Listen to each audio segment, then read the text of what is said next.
जे या भारतीय जनता पार्टीच्या अत्यंत निष्ठावान कार्यकर्ते आहेत. त्यांनी प्रचंड निष्ठेने काम केलेलं आहे. कधी ते असा निर्णय करणार नाही की भाजप सोडून दुसऱ्या पार्टीत जाण्याचा. त्या हिंदुत्ववादी जय श्रीराम जय हनुमानजी म्हणत काम करतात आहे. त्यामुळं असा विचार त्यांच्याबद्दल करू नये. काही सदिच्छा भेट कुणाची झाली असेल ती भेट होत राहतं. मी आता पुष्कळ अपोजिशनच्या आणि सत्ताधारी पार्टीच्या लोकांची रोज भेटतो, याचा अर्थ असा नसतो. त्यामुळे नवनीत राणा या कधी भाजप सोडू शकत नाही.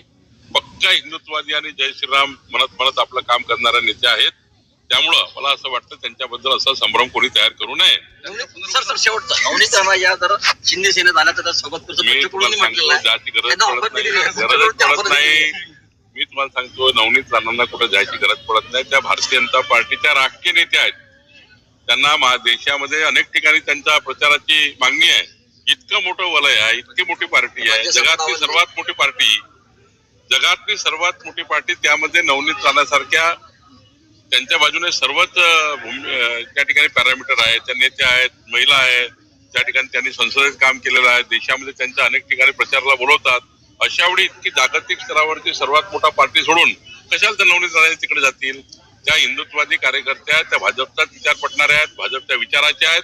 आयुष्यभर त्या भाजपमध्ये राहणार आहे. पुनर्वसन नवनीत राणांचं होणार का? भाजपच्या वतीनं पुनर्वसन होईल का? आता नवनीत राणा ज्या ठिकाणी आहे त्या ठिकाणी चांगल्याच पदावर आहे.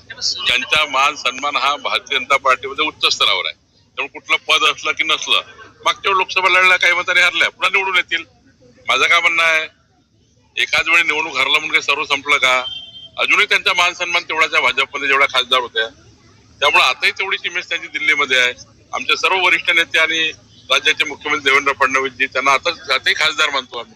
खासदारच्या कमी कधीच मानलं नाही. आणि त्यामुळं पद मिळालं की नाही मिळालं, मिळेल की नाही मिळेल, यामध्ये नवनीत राणांचे लक्ष नाही ना आमचे लक्ष नाही.